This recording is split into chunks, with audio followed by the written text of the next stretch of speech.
Morning, 16th of June, up and at it fairly early.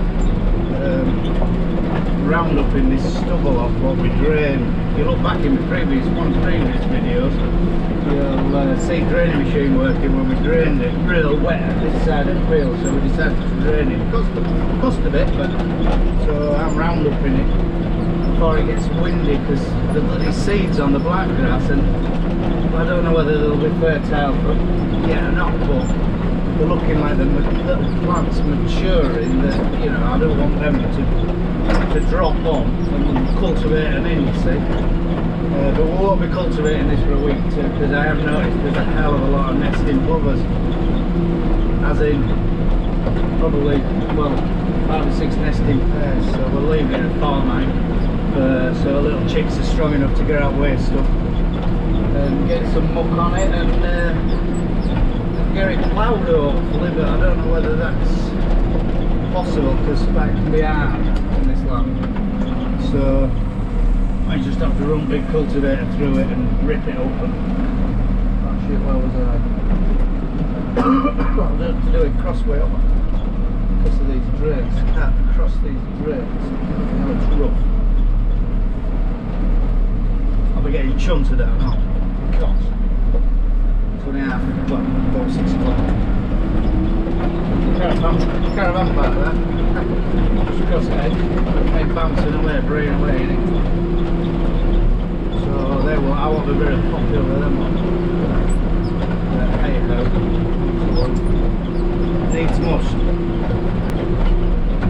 Oh, it's a bloody glorious morning. I have noticed as well, quite a few planes about. Is stuff getting back to normal or not? Not Boris back a month for going night clubbing. Not that I go night clubbing. My night clubbing days are over. They've never really begun, to be fair. I hated the spots.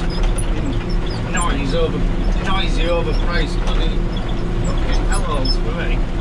But anyway. But no, these Boris back a month, hasn't he? We're getting back to normal, so it's have to worry about. I don't know these new variants.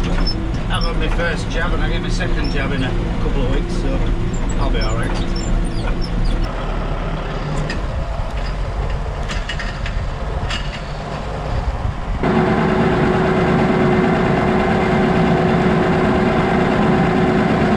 See that? That's a spindly looking blackgrass seed. Actually that one isn't very mature. But there is a lot maturer ones than that. We don't want that little sod to drop its seeds, you see. You know, because that's just adding to the problem. Like, we're trying to clean it up. So what we'll do, we'll cultivate it. Because as I say, I'd like to plough it. It's just going too hard, brick hole ploughing out. And cultivate it and get it ready.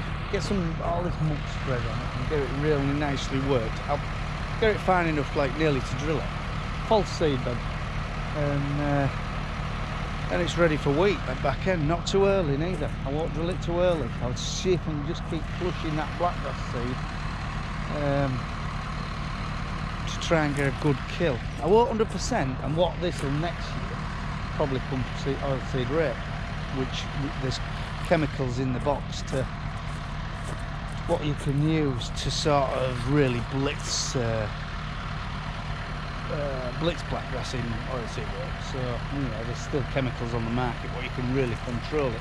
So that'll be another year of really hammering it, and then we'll probably plough it to try and get what seeds there is down, and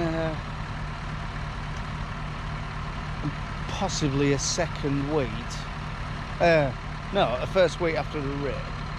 And then see where we are with the blackgrass count, whether we've done our job or whether it's still there and beating us. Yeah, late drilling, crop rotation, spring crop rotation. There is answers out there, but you just have to find them for your situation. And to be fair, it's working with us. That little field just beyond there, it was riddled with bloody stuff. I tell you what, we went round it yesterday, and it's all in edge bottom, but there isn't much in the middle now. So we are sort of little spring crop rotation. We're breaking its back.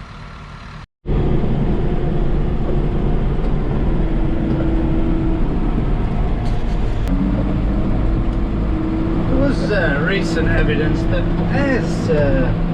hares were in decline.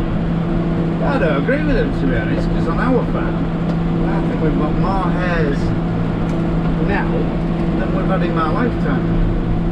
I mean, whether it's something to do with last year's shooting season went to pot and no one shot, and they've had, you know, that's why numbers are high, I don't know, but it's definitely that true round here with pheasants. Bloody hell, there's pheasants galore, but pheasants look, to me, real sickly this year, as though they're diseased. They don't look the healthy birds that they usually do. Yeah, I think they had a disease or something. I can't remember. It was on Country File ages back that hares were in decline because of a disease. But no, loads here. Just set irrigator up on Coriander, and it looks fantastic. It's really coming well now. I mean, May didn't do it no good at all. April, May was that cold that, well, as you know, if you've watched my previous videos, we knocked the first stuff up, but this stuff's coming real well. We've got some different seed. This seed came from Russia, and apparently the seed from a colder climate does better in a cold climate. So, and if you look under the fleece, you know, it's even better under that fleece. So I would say in 2 weeks' time he might be coming with a gang of pickers to pick some of this, and then the coriander harvest begins. He's asked me to drill another block. Well, Phil's using both tractors will be used today. One's on muck and Phil's off put tillage on some grasses. And then tomorrow, first job, we'll put a little lily drill on, and I'm going to drill 2 acre for him. So, you know, then we have about a carry on of produce, you know, how it's growing. I think he'll have a massive block here ready at the same time. I'll have to work really hard to get it to market. He supplies Bradford, Manchester, Oldham. Oh, there's another one. I know they go all over, you know, delivering this coriander into the markets. I mean, there's a lot of Indian and Pakistani mouths to feed in Britain, so, you know, and they shop different to us. Shop totally different to us. They go to like markets and little shops instead of like just your supermarket. You know, well, they're no different to us, like, but you know what I mean, they have different habits. So yeah, it looks good. Quite pleased, really. And the oilseed rate next door, we'll go and have a look. It looks fantastic. If it don't do 1.78 tonne, I'll be shocked. I really will. There's something that caused it not to fill, because the pods are unbelievable, the amount of pods what's on. So, in fact, the tram lines have disappeared. You can just tell that the tram lines have disappeared, and it's like an indication of a real good crop. And when we desiccate the oilseed rape, we've got like an attachment what we put on front of the sprayer, and it'll make you laugh. It's the right Heath Robinson affair, but it works, because there's nothing worse than a real thick crop of rape paddling on it, and then when it comes to work your land after, or combine it even, and it's flat at the floor in tram lines, and you're running over it, and then it comes to ploughing it or doing whatever you do after, and you end up going down a seam where a tram line was, and it bungs your vehicle up, it bungs your implement up. But what we've done, we've cut two 50-gallon drums in half. Well, they're sort of funneled, and they're going front at wheels on the sprayer. And Americans fit them for going through their maze. That's where we got the idea off YouTube, actually. And but it just looks real comical. You know, I think if we're going down the road a lot, I think you take them off and put them on the field. But they work really well. In fact, unbelievably, you know, where we used to have terrible damage in tram lines, we don't get nothing. There's nothing laid in the bottom. So I may be able to show you before before harvest, and then it maybe gives you a chance if you'd like to make something yourself. You know, I'm not bragging her out, but look at that. That is something else, isn't it? To like it all of it field, we have got our bare patches and thin patches, but 90% of it is as good as that. And bloody hell, there's pods forevermore. You know, it's fantastic. It really is. I'm chuffed to bits. But onto me, on about my contraption a bit. You see there's the wheeling. You see? There's the wheeling. Well, you paddle down there with your sprayer, make a right mess. You'd paddle all that into the deck. You know, so what gave me the idea about our contraption is I tried to walk down a tram line and I thought, oh, we're going to make such a mess. So it was one real crappy afternoon. It's pissing down, it was. And it was a Friday afternoon, I seem to remember as well. And I says, right, Phil, get spray, pulled it workshop, we'll make something. And we made a simple frame with two like barrels funneled. I'll show you. And we came that afternoon, it was piss wet through. It was chucking it down. We shouldn't have come really, but we're that excited to try it. And we drove through it, honest to God, there was not a bit wasted. And when we came to desiccate it, there's a combine. You can see where wheelings, but you can see where wheelings are because of the bare soil, because they haven't been drilled, not because of paddle rape. So, I mean, it's only a 2-hour job. Have a go. Even if you're a trail sprayer, put it on your front linkage, because it's surprising how it parts and stays parted. It doesn't flop back in. You know, that thing of ours, it just parts it enough. It's, you know, width of a 50-gallon drum.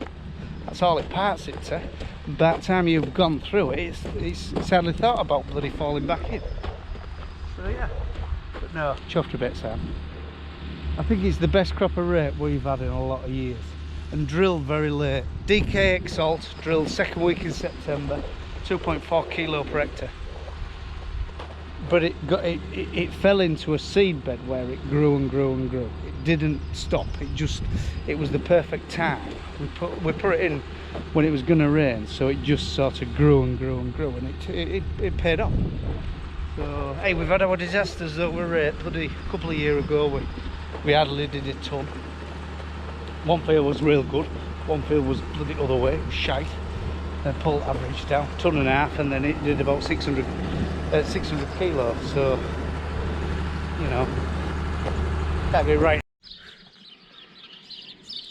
This is that thing what parts the rape. It's just a simple frame what bolts to the front of the sprayer, and then it's got these two barrels what just part the crop. Very, very simple, and it does work very, very effective. If you're looking, them lads in America spraying maize and soybeans, they all run them, but obviously fancy things fitted by John Deere or whatever the sprayer is.